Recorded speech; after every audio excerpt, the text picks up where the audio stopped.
Hey everyone, my name's Presley and today I'm going to be talking about some of the things I've learned in kitchen science. I'm actually going to be demonstrating some of the knife skills that I was taught, along with talking about browning and how it affects some fruits and vegetables. So I'm going to turn the camera down to my cutting board so that you can look and see what I'm doing and listen to me rather than looking at me.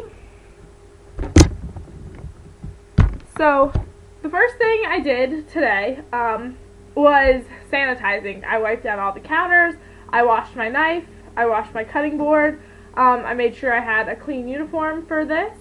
I also rinsed off all of the fruits to make sure that, there was no dirt or anything left on those. I pulled back my hair, as you could see before, and then I also washed my hands. Washing your hands, is very important for cleanliness. Okay, so getting started, first I'm going to be talking about knife skills. So as talked about in class, this knife is actually a Sentuco knife. It's a workhorse knife. It's pretty basic. You'll see a lot of these in kitchens that chefs like to use most of the time. It can be used for about 85% of cutting. The reason is because it has all of the basics that you need for a great knife. The only thing that is different from this than like your regular chef's knife is the tip. This tip is a little more rounded, not as pointy. It's actually called a sheep's foot tip. And then this knife also does not have the serrated edge. So as you can see here, the knife is pretty much the same width all the way throughout the knife. Including on the heel there. So the heel is not serrated. Okay, so now that you know a little bit about the knife that I'm going to be using, I'm going to be talking about position and how to cut. So position, as we learned in class, it's going to be about shoulder width apart, and then you're going to actually take your dominant hand, or dominant side, which would be my right side. I'm right-handed. So I'm going to take my right foot and I'm just going to put it back a little bit so that I have full range to turn and twist and do things like that I need to do. So it's going to be about heel to toe, but I still want to keep it about shoulder width apart, just so I have full range to my cutting board and be able to reach over here, without hurting myself. So that's the position that you want to be in. Okay, so then holding the knife. Holding the knife is very important. It can cause you, if you don't hold it correctly, it can cause you carpal tunnel and other problems that you don't want. So the first thing that you do is you take your knife and right here along the bolster is this end right here, this little spot right here where the handle and the blade meet. You actually are going to pinch that with your index finger and your thumb. So you pinch that real good, and then you just wrap the other hands, your other fingers right around there. And then, as Chef showed us, you can edge up a little bit if it makes it easier for you. But yeah, so that's how you're going to be holding the knife. So, now that we're in the perfect stance and we have the knife held correctly, what to do with this hand? So this hand we obviously don't want to get in the way of our cutting. We don't want to lose any fingers or anything like that. So actually, if you just kind of put them together and you're going to make like a claw, so you want to like make a flat surface on your hand, so that when you put it down here, you have this nice flat edge to work with. So then your thumb is actually going to be used as a resting piece, and you can also use to help maneuver the knife back and forth depending on how you need it.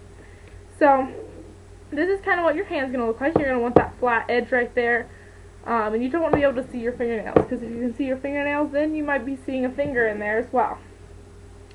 Alright, so now that we've held the knife correctly, we've got our stance, we know what to do with our other hand. What to do with the knife? With the knife, you actually start roughly about in the middle of your index finger. You start with the point down, and you actually just glide the knife through all the way to the heel. In order to make sure that knife gets cut all the way through, if you just drag that heel a little bit, it'll make sure you get a nice clean cut. So to do that again, we got a right in the center of our index finger. Usually we'd have the food piece there, and you just go ahead and glide that right through and drag that heel a little bit. So I'm actually going to show you how to do this on a banana. So with the banana, I'm going to cut it into about 2 more pieces just to make sure that it's a little easier to manage and deal with. So now we have a couple of smaller pieces here. And then I'm actually going to make a flat edge to work with, because bananas, they like to roll around a little bit. So if you just make that flat edge right there, and then we can turn it on that edge and it's not going to go anywhere. So then, like I showed before, you want your hand gripping the food just a little bit, just touching it, doesn't need to be clawing it or anything like that. And then you just need to put that in the center and glide. So you just need to keep doing that, work your way all the way down, and continue until you've cut all of your pieces. So here we are.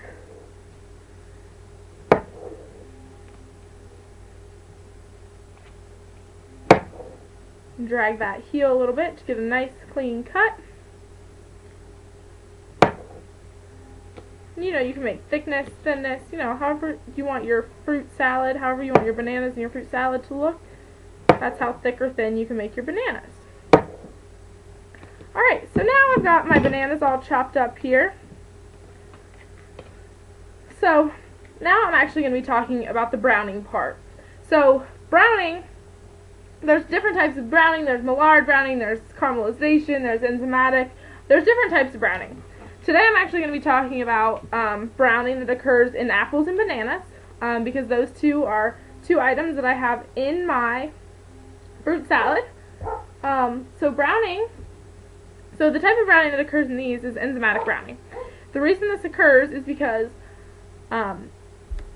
these products actually have an enzyme in them called polyphenol oxidase, PPO for short. And when PPO is exposed to air, it causes that browning. There are a few things that you can do to prevent the browning. One being that you can lower the pH using lemon juice or another citrus of that type.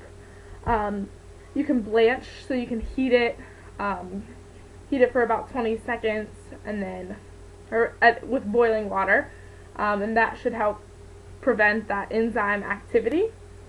Or you can also, you know, try to eliminate some of the exposure to oxygen, like we saw in some of the videos. They were wrapping it in plastic wrap. So it's just kind of up to you. So for mine, what I'm going to be demonstrating is adding lemon juice. It lowers the pH, which inactivates that enzyme, so it's going to prevent that browning. Obviously, we don't like to see brown apples. We don't want to see brown bananas. So this is kind of an important step. A lot of fruit salad recipes call for lemon juice or some sort of citrus. I also have an orange here. I added this to my fruit salad as well because it does sort of the same thing. It kind of adds that extra citrus to help lower that pH and prevent browning. So I added some to my fruit salad, and then I also just squeezed some of that orange juice out into my fruit salad. Okay, so what I actually did earlier was I had 2 plates of apples and bananas cut up. And so this is just to show you the browning. As you can see, this apple, this plate is actually full of the ones, this is about a half hour ago. I let them sit. These are turning pretty brown. We obviously don't want our fruits to look like this, or this, after just a half hour of being out. So then I also have a plate here of some that are coated in my lemon juice here. So these ones actually are still completely white. Sat out the exact same amount of time, and they are completely white. So that is the purpose of the lemon juice in my fruit salad, and it'll obviously turn out to a better fruit salad in the end. So thanks for watching. I hope you learned a lot. Thanks. Bye.